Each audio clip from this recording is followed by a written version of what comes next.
human immunodeficiency virus, or you can say it as HIV virus, which is a cause of AIDS acquired immunodeficiency syndrome.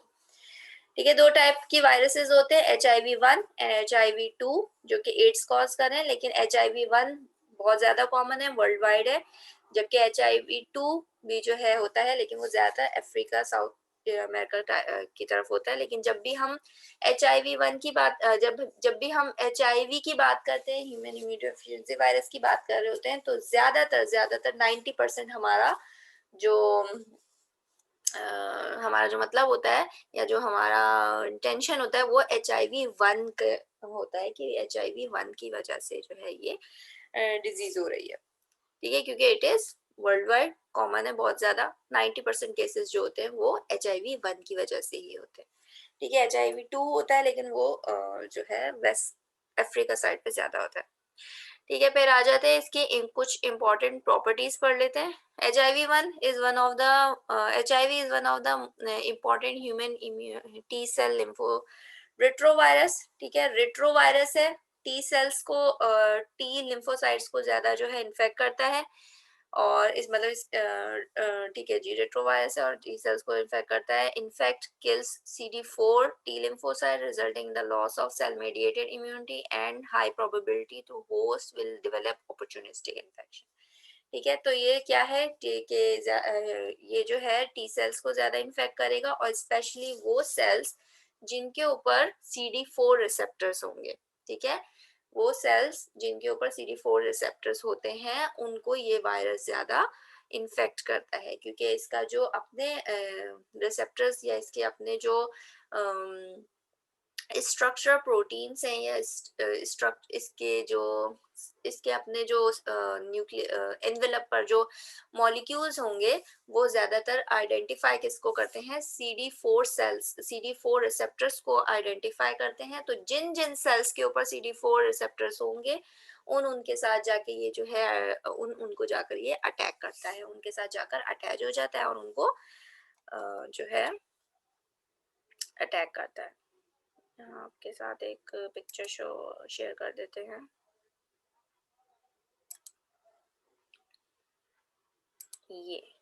ये वाली picture है कि ये आपका virus है जिसके सरफेस पे जो है ये मॉलिक्यूल है, जैसे GP120 इसका एक मॉलिक्यूल है या इसका एक स्ट्रक्चर प्रोटीन है, जो कि क्या करेगा, ऐसे सेल्स, ये हमारे होस्ट के सेल हैं जिसके ऊपर CD4 रिसेप्टर लगा होगा, तो ये अपने क्या करेगा, अपना वायरस अपना रिसेप्टर जो है CD4 के साथ जाकर अटैच कर लेगा। तो जो सेल्स जिनके पास भी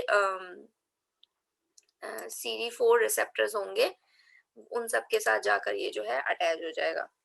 ठीक है, तो कौन कौन से सेल हो सकते हैं जिनके साथ जाकर ये अटैच हो सकते हैं, इसमें आ जा सकता है मैक्रोफेजेस आ सकते हैं, डेंड्राइटिक सेल्स आ जाते हैं, टी सेल्स आ सकते हैं, और भी वो सेल्स जिनमें जो है CD4 रिसेप्टर्स होंगे या CD4 प्रोटीन्स होंगे उनको जाकर ये जो है अटैक करेगा। मोनोसाइट्स हो गए। ठीक है जी, HIV belongs to lenti subgroup of retroviruses and cause slow infection with long incubation period. HIV has, अच्छा जी, ये वैसे तो रेट्रोवायरस से बिलोंग करता है, रेट्रोवायरस की भी जो सब ग्रुप है लेंटी वायरस उससे जो है HIV बिलोंग करता है। अब कुछ इसके जीनोम से रिलेटेड हम बात कर लेते हैं। HIV has a cylinder shaped type D core surrounded by envelope containing virus specific protein GP120 and GP41. The genome of HIV consists of two identical molecules of single-stranded RNA is said to be diploid. HIV genome is almost complex to known retrovirus. In addition, there are three typical. अच्छा जी, थोड़ा सा इसके अब structure पर आ जाते हैं।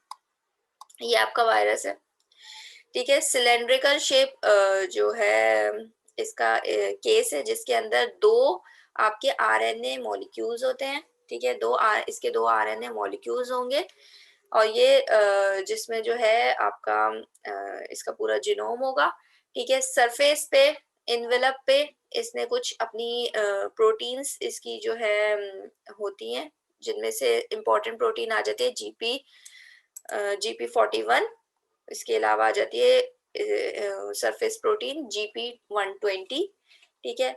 इसके अलावा जो सिंगल स्ट्रैंडेड आरएनए है उसके साथ एक इम्पॉर्टेंट एंजाइम प्रेजेंट होता है, दैट इज रिवर्स ट्रांसक्रिप्टेज। ठीक है, तो ये आपका जो है HIV का स्ट्रक्चर हो गया। ठीक है, अच्छा जी, in addition to 3 typical retrovirus gene, gag, pol and env which code for structure protein, 3 important proteins हैं या 3 इंपॉर्टेंट जीन्स हैं जो कि इम्पोर्टेंट जो कि स्ट्रक्चर प्रोटीन्स को कोड करती हैं। स्ट्रक्चर प्रोटीन्स में स्ट्रक्चर इंपॉर्टेंट प्रोटीन्स कौन सी आपकी, वन GP120 एंड GP41। ठीक है, डिफरेंट स्ट्रक्चर प्रोटीन्स को जो है ये इनकोड करते हैं ये 3 जो है जीन्स। इसके अलावा इन 3 जीन्स के अलावा भी 6 अदर जीन्स होती हैं जो कि डिफरेंट फंक्शन कर रही होती हैं, जिनको हम रेगुलेटरी जीन्स कह रहे होते हैं। अब वो जो 6 जीन्स हैं, ठीक है, उन 6 जीन्स में से जो 2 जीन्स होंगी जैसे कि टैट एंड REV रैव जो होंगी वो रेप्लिकेशन के काम आएंगी। ठीक है, जो 6 जीन्स थी, 6 में से जो 2 जीन्स होंगी टैट और रैव वो रेप्लिकेशन के काम आएंगी। बाकी के जो बाकी की जो 4 जीन्स रह जाएंगी उनको हम एसेसरी प्रोटीन, एसेसरी जीन्स कहेंगे। ठीक है, उनको हम एसेसरी जीन्स कहेंगे।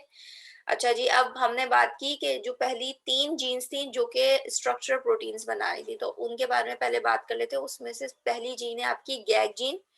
गैग जीन क्या करती है, P24 प्रोटीन बनाती है।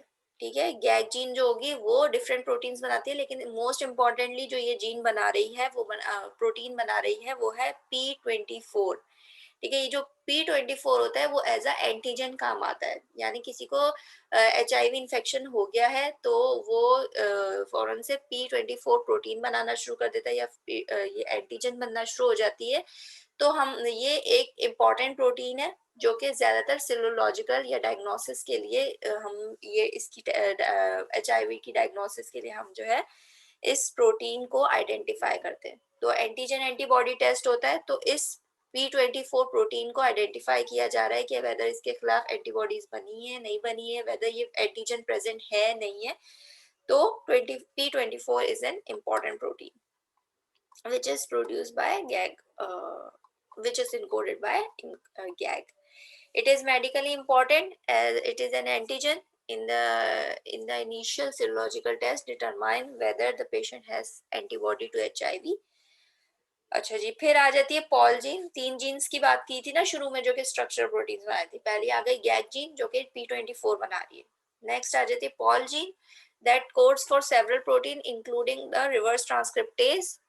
अच्छा जी, अब आ गई नेक्स्ट आ गई पॉल जीन। वो क्या करेगी, 3 जो है डिफरेंट प्रोटीन्स बना रही है, उनमें से इंपॉर्टेंट 3 चीजें क्या है, एक आ गई रिवर्स ट्रांसक्रिप्टेज, दूसरा आ गया इंटीग्रेज और तीसरा आ जाएगा प्रोटीएज। कहाँ गया प्रोटीएज?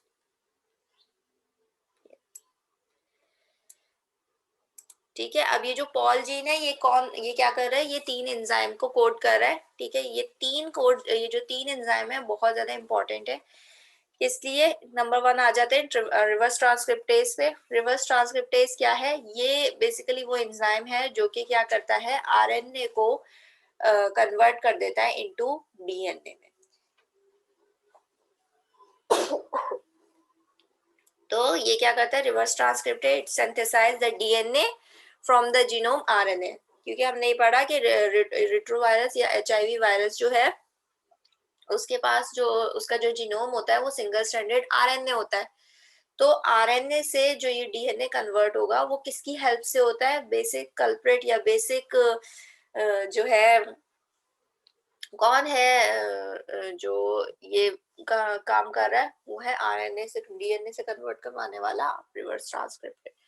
तो रिवर्स ट्रांसक्रिप्टेज क्या करेगा, RNA से DNA बना देगा। तो ये बहुत इंपॉर्टेंट है इसकी बात। इसके अलावा दूसरा कौन सा प्रोटीन बना रहा है, वो इंटीग्रेज बना रहा है। इंटीग्रेज का क्या काम है, ये जो DNA बना है, वायरल DNA बना है फ्रॉम RNA, इस DNA को इंटीग्रेट करवाएगा या इनकॉर्पोरेट करवाएगा इनटू सेलुलर या होस्ट के DNA के साथ। ठीक है, अब जो DNA बन गया था, वायरल DNA बना था फ्रॉम RNA, इस DNA को भी इनकॉर्पोरेट करवाना है ना किसी ने सेल के अंदर, तो वो सेल के अंदर नहीं, सेल के डीएनए के अंदर उसको जो है इनकॉर्पोरेट करवाना है, तो वो काम कौन करेगा, इंटीग्रेस करता है। उसके अलावा प्रोटीएज भी है, प्रोटीएज की भी एक्टिविटी ये होती है कि डिफरेंट जो उसके पास प्रोटीन बन रहे होते हैं उनकी क्लीवेज कर रहा होता है, और उस क्लीवेज के बाद जो है आपके पास इंपॉर्टेंट प्रोटीन्स आ जाती है। ठीक है, उसके बाद आ जाते हैं ईएनवी जीन। ईएनवी जीन क्या करता है, इट कोड्स फॉर GP150, एक ग्लाइकोप्रोटीन को कोड करता है जिसका नाम है GP160। ठीक है, अब ये GP160 जो होती है ये एक बड़ा मॉलिक्यूल होता है, एक प्रोटीन होती है, इसकी जैसे ही क्लीवेज होती है तो दो प्रोटीन और बनती है। ठीक है, GP160 की क्लीवेज होगी और दो इन्वेलप या सरफेस प्रोटीन बन जाएंगी। दो इन्वेलप या सरफेस प्रोटीन कौन सी है, GP120 एंड GP41, जो कि उसकी सरफेस या इन्वेलप या इन्वेलप में इनकॉर्पोरेट होंगी और जो है उसके स्पाइक्स पर जो है आइडेंटिफाई होंगी। ठीक है, उसके बाद आ जाती है difference in basis sequence of GP120 gene are used to subdivide the HIV into सब type of clades। ठीक है, अब होता क्या है कि जब HIV एंटर हो गया, ठीक है, उसने अपने रेप्लिकेशन वगैरह कर दी, तो होता क्या है, जैसे जैसे वो रेप्लिकेट हो रहा होता है वैसे वैसे वो म्यूटेट भी हो रहा होता है। ठीक है, म्यूटेट हो रहा होता है, किस तरह से म्यूटेट हो, एक म्यूटेशन की एक निशानी ये भी होगी कि इसके जो GP120 सरफेस प्रोटीन होंगे वो उसके अंदर म्यूटेशन आ रही होगी, हल्की सी कुछ ना कुछ उसके अंदर स्ट्रक्चर चेंजेस आ रही होंगी, तो इस वजह से जो HIV होगा उसको हम इस तरह भी GP120 के थ्रू भी सब डिवाइड कर सकते हैं। तो इनटू उसकी जो क्लासेस बनेंगी वो बनेंगी क्लैड्स क्लासेस। ठीक है, क्लैड्स क्लासेस में clad 1, clad A B C D E इस तरह से बन जाएंगे, जिसमें जैसे फॉर एग्जांपल क्लैड B है, इट इज डिफरेंट फ्रॉम इसकी जो GP120 स्ट्रक्चर प्रोटीन होगी, it will be different from GP clad B। ठीक है, तो GP120 जीन्स में जो म्यूटेशन आ रही है उसकी बेस पे जो है हम HIV को सब डिवाइड कर सकते हैं इनटू डिफरेंट क्लासेस या इनटू डिफरेंट टाइप्स, जिसे हम क्लैड्स कहते हैं। क्लैड बी जो होगा वो ज्यादातर जो है नॉर्दर्न अमेरिका में होता है, इसी तरह से ई भी जो है अलग अलग इस तरह से, मतलब डिफरेंट एरियाज में पाया भी जाता है और डिफरेंट जो है इन्फेक्शन भी कॉज करता है डिफरेंट पार्ट्स ऑफ बॉडी में। ठीक है, 3 enzymes are located within the nucleocapsid of virion. ये 3 एंजाइम्स हैं जो कि न्यूक्लियोकैप्सिड में भी प्रेजेंट होते हैं, reverse transcriptase, integrase and proteases. Reverse transcriptase क्या है, reverse transcriptase is a RNA dependent DNA polymerase. This is it is the source of many named retroviruses, यानी retroviruses में जितने भी viruses आएंगे सब में ये एंजाइम प्रेजेंट होता है। ठीक है, this transcribe the RNA genome into DNA. Reverse transcriptase is a bifunctional enzyme. It also has ribonuclease activity. इसकी राइबोन्यूक्लियस एक्टिविटी भी होगी। एक तो ये क्या कर रहा है, RNA से DNA में उसको जो है कन्वर्ट कर रहा है, प्लस उसकी राइबोन्यूक्लियस एक्टिविटी भी है, which degrades the RNA when it form the RNA DNA hybrid molecule. Degradation of RNA genome is an essential step of synthesis of double-stranded pro-DNA। होता क्या है, RNA से DNA बन गया, ठीक है, एक RNA का टेम्पलेट था, उससे कॉम्प्लीमेंट्री स्ट्रैंड कौन सा बनेगा, DNA का बनेगा। ठीक है, अब जैसे ये कॉम्प्लीमेंट्री स्ट्रैंड बन गया, यानी एक आपका जो है एक मॉलिक्यूल, अभी ये क्या मॉलिक्यूल बना हुआ था, RNA DNA का मॉलिक्यूल बना हुआ था। अब इस RNA और DNA मॉलिक्यूल को भी क्लीव करना है, तो उसके लिए हम उसके लिए कौन सा एंजाइम, उसके लिए भी जो एंजाइम यूज होता है वो रिवर्स ट्रांसक्रिप्टेज यूज होता है, जो कि राइबोन्यूक्लिक एक्टिविटी करता है, इस RNA को DNA से अलग करता है। जैसे ही RNA और DNA अलग होंगे तो DNA अपने आप को फौरन से डबल स्ट्रैंडेड बना देगा। तो इसलिए कह रहे हैं कि रिवर्स ट्रांसक्रिप्टेज की दो एक्टिविटी है, एक तो ये कि वो आरएनए से डीएनए बना रहा है, प्लस वो क्या कर रहा है कि ये जो डीएनए और आरएनए के हाइब्रिड बना था उसको जो है अलग कर रहा है, और फिर डीएनए जो है अपना डबल स्ट्रैंडेड मॉलिक्यूल बना देता है। फिर आ जाते हैं integrase is an important another important enzyme within the virion and mediate the integration of DNA into the host cell। इंटीग्रेस का काम क्या है? इंटीग्रेस अगेन वही कि ये जो आपका डीएनए बना है, डबल स्ट्रैंडेड डीएनए बना है, उसको इंटीग्रेट या इनकॉर्पोरेट कर रहा है आपके होस्ट सेल में। फिर आ जाते हैं प्रोटीन, ठीक है, फिर आ जाते हैं viral proteases which cleave the precursor polyprotein into functional RNA. कोई जो बड़ा मॉलिक्यूल होगा, जो भी प्रोटीन्स होंगी, इसकी अपनी जो प्रोटीन्स होंगी, उन्हीं को ये जो है प्रोटीएज क्या कर रहा होता है? क्लीव कर रहा होता है और उससे स्ट्रक्चरल प्रोटीन्स बना रहा होता है। अच्छा जी, ये सब ठीक है, ये सब छोड़ दो, ये ज्यादा हो जाएगा। There are several important antigen of HIV। Different important antigen क्या हो सकते हैं? नंबर 1 पहली इंपॉर्टेंट एंटीजन क्या हो सकते हैं? GP120 and 41 that are type specific envelope glycoprotein 120 protrudes from the surface and interact with CD4 receptors। Basically जो GP120 होती है वो क्या करती है? GP120 जो स्ट्रक्चर प्रोटीन है वो आइडेंटिफाई करती है कि कौन कौन सा CD4 सेल रिसेप्टर्स है, और उनके साथ जाके उसने जो है बाइंड करना होता है उन सेल्स के साथ जहां जहां पे भी CD4 रिसेप्टर्स होंगे। GP41 is embedded in the envelope and mediate। अच्छा, ये जो दो स्ट्रक्चर प्रोटीन है, नंबर 1 GP120, वो जो है स्पाइक्स पर ऊपर जो इसके स्पाइक्स होंगे वहां ये जो है होगी, प्रेजेंट होगी, जबकि GP41 जो होगी वो एनवेलप के अंदर एम्बेडेड होगी। ठीक है, it mediates the fusion of viral envelope with the cell membrane at the time of infection। ठीक है, होगा क्या कि जब ये जो एनवेलप वायरस आपके होस्ट सेल के साथ जब उससे अटैच होना होगा, फ्यूज हो, तो उसकी फ्यूजन में जो है ये GP41 हेल्प करती है ताकि आपका उसका जो जीन होगा अपना उसको इंजेक्ट कर सकता है। Gene that codes for GP120 mutate rapidly and result in the antigenic variation। ठीक है, जो जीन होती है जो कि 120 GP120 प्रोटीन को जो है कोड कर रही है, वो बार बार म्यूटेट होती रहती है, इस वजह से उसे हम एंटीजेनिक वेरिएंट भी कह रहे हैं। Antibody against the GP120 neutralize infectivity of HIV, but the rapid appearance of GP120 variant has made produce an effective vaccine difficult। ठीक है, क्योंकि GP120 बार बार म्यूटेट हो रही होती है, उसके स्ट्रक्चर प्रोटीन चेंज हो रहे होते हैं, इसी वजह से वैक्सीन बनाना इसके खिलाफ बहुत मुश्किल हो गया है। और अक्सर जो हम जो एंटीबॉडी एंटीजन टेस्ट कर रहे होते हैं, एंटीबॉडी टेस्ट कर रहे होते हैं, उसमें भी जो है GP120 के खिलाफ कोई एंटीबॉडी बनी है या नहीं बनी है उसको आइडेंटिफाई कर रहे होते हैं। तो इस वजह से जो है वैक्सीन बनाना इसलिए प्रॉब्लम हो गया है क्योंकि ये बहुत ज्यादा रैपिडली जो है वायरस म्यूटेट हो रहा होता है।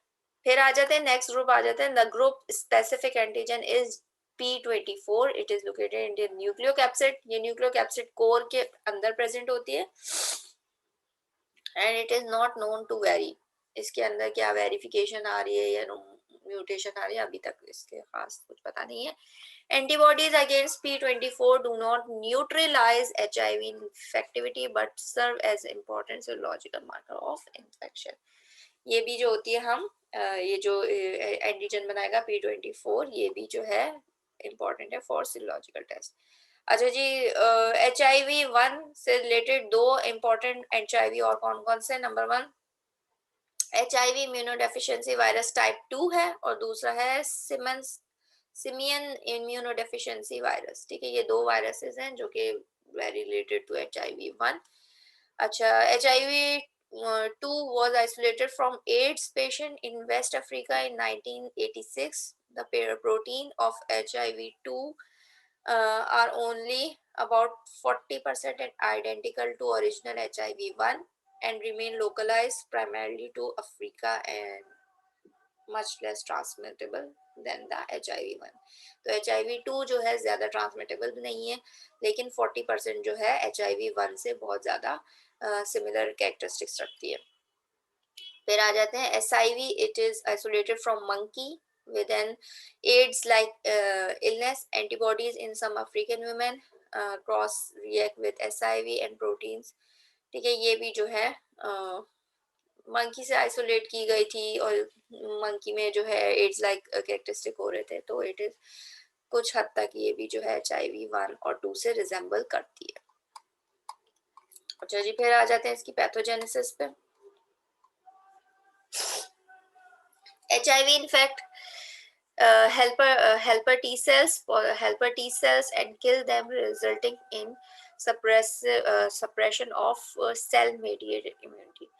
अच्छा, अब मुझे तो पैथोजेनेसिस पढ़ रहे थे। पैथोजेनेसिस में HIV ज्यादा इन्फेक्ट करेगा टी सेल्स को या CD4 सेल्स को, which kill them resulting in suppression of cell mediated immunity.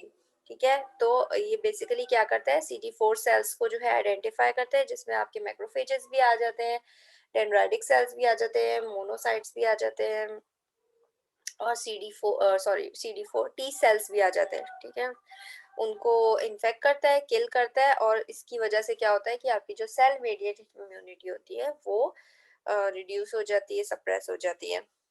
The predisposed host to various opportunistic infection and certain cancers such as कापोसी sarcoma and lymphoma.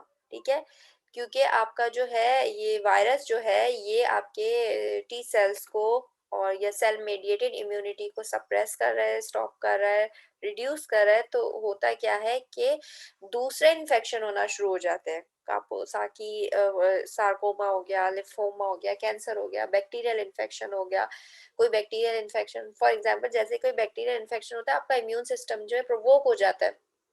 वो काम किस तरह से कर रहा होता है कि वो उसको आइडेंटिफाई करता है, उसको डिस्ट्रॉय करना शुरू कर देता है। लेकिन जब HIV ने जो है इन्फेक्ट कर दिया आपके टी सेल्स को या आपके इम्यून सेल्स को, तो होगा क्या कि वो उसके खिलाफ लड़ नहीं सकेंगे, उस वायरल इन्फेक्शन को जो है निकाल नहीं सकेंगे। तो इस वजह से जो दूसरे इन्फेक्शन हो रहे होते हैं HIV में वो दूसरे ऑर्गेनिजम्स की वजह से हो रहे होते हैं, क्योंकि आपकी इम्यूनिटी तो सप्रेस हो गई है। आपकी इम्यूनिटी, आपके इम्यून सेल्स जो हैं उस बैक्टीरियल इन्फेक्शन या किसी दूसरे इन्फेक्शन से लड़ नहीं पा रहे, तो आपका बैक्टीरियल इन्फेक्शन जो है बढ़ जाता है और जो है डिफरेंट डिजीजेस और सामने आने लगती हैं, सेंसिटिव हो जाता है इंसान। HIV does not directly cause these tumor because HIV gene are not found in these cancer cells। ठीक है, अगर कैंसर किसी को हो भी गया है तो उसमें आपको HIV नहीं मिलेगा। कैंसर होगा किसी और बैक्टीरिया, किसी और वजह से होगा। वो क्यों होगा? इसलिए होगा क्योंकि जो आपका इम्यून सिस्टम है वो सप्रेस हो गया, वो दूसरे इन्फेक्शन से काम जो है लड़ नहीं पा रहा है, तो कैंसर हो डेवलप हो जाएगा। The initial infection of the genital tract occur in dendritic cell line or mucosa, after which the local CD4 positive helper cells become infected. HIV is the first found in the blood 4 to 11 days of infection। सबसे पहले क्या होगा mucosal lining में जो dendritic sales होंगे, वो dendritic वो immune cells जिनके ऊपर CD4 रिसेप्टर्स होंगे उनको इन्फेक्ट करेगा, और उसके बाद जो है उनसे स्प्रेड होता हुआ टी हेल्पर सेल्स तक भी पहुंच जाएगा, और वैसे आगे स्प्रेड होता हुआ ये जो है ब्लड स्ट्रीम्स में भी चला जाएगा। After 4 to 11 days of infection जो है वो ब्लड स्ट्रीम्स में चला जाएगा। ठीक है, इसके अलावा HIV infection also target CD4 positive TH17 cells. ठीक है, HIV एक और सेल्स होते हैं जिनको हम कह रहे हैं TH17 सेल्स, जिनके ऊपर अगेन CD4 रिसेप्टर्स लगे हुए होते हैं, तो उनको भी HIV जो है इन्फेक्ट कर देता है। अब ये TH17 सेल्स क्या होते हैं, इनका बेसिक काम क्या होता है? ये जो TH17 सेल्स होते हैं ये ऐसे सेल्स होते हैं जो कि एक खास केमिकल प्रोड्यूस करते हैं। ठीक है, एक खास केमिकल प्रोड्यूस करते हैं, और ये कब केमिकल प्रोड्यूस करते हैं? जब कोई बैक्टीरियल इन्फेक्शन हुआ है। ठीक है, कोई बैक्टीरिया एंटर हो गया है और इन्फेक्शन कॉज कर रहा है, तो ये जो TH17 सेल्स होते हैं ये फौरन से एक्टिवेट होते हैं। एक्टिवेट होने के बाद ये केमिकल स्प्रेड करते हैं जहाँ पे बैक्टीरियल इन्फेक्शन होगा। जो ये केमिकल होगा ये अट्रैक्ट करेगा आपके व्हाइट ब्लड सेल्स को, आपके इम्यून सेल्स को जो है अट्रैक्ट करेगा, ताकि वो इम्यून सेल्स आए और उन बैक्टीरिया इन्फेक्शन को या उस बैक्टीरिया को जो है किल कर दें, रिमूव कर दें। लेकिन अब HIV, अच्छा ये जो मैं बार बार बोल रही हूँ कि केमिकल प्रोड्यूस करेगा, ये केमिकल बेसिकली है क्या, इंटरल्यूकेंस होता है, ठीक है। तो तो अब HIV ने क्या किया, ये HIV क्या करेगा, TH17 सेल्स को जाके अटैक कर देगा। जब उन सेल्स को अटैक करेगा तो जो है ये सेल्स वो नहीं कर पाएंगे, इंटरल्यूकिन्स नहीं बना पाएंगे, और बैक्टीरियल इन्फेक्शन जो है बढ़ता रहेगा, और कोई उसके खिलाफ जो है डिफेंस सिस्टम जो है ज्यादा प्रोवोक नहीं होगा। These cells are important mediator of mucosal immunity, especially gastrointestinal tract. Many mucosal TH17 cells are killed early in HIV infection. Early infection होता है HIV का, तो सबसे पहले वो HIV किसको इन्फेक्ट कर रहा होता है, TH17 सेल्स को कर रहा होता है कि इनको इफेक्ट कर दो और सेल इम्यूनिटी वीक बना दो।